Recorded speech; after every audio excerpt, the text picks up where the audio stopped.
Из сегодняшнего духовного хлебушка для себя приняла то, что каждому из нас Бог дал жизнь и дает определенное время, и наша судьба зависит от нас самих, кого мы выбираем в этой жизни и какое предназначение мы выполняем на этой земле. Если я выбираю Господа и служу Господу, проповедуя Слово Божье, принимаю в свою жизнь благословение от Господа, потому что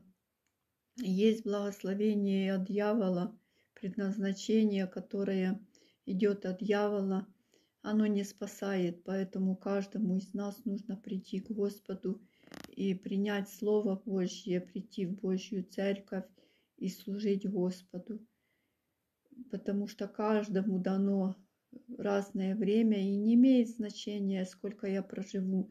но если я выполнила волю Иисуса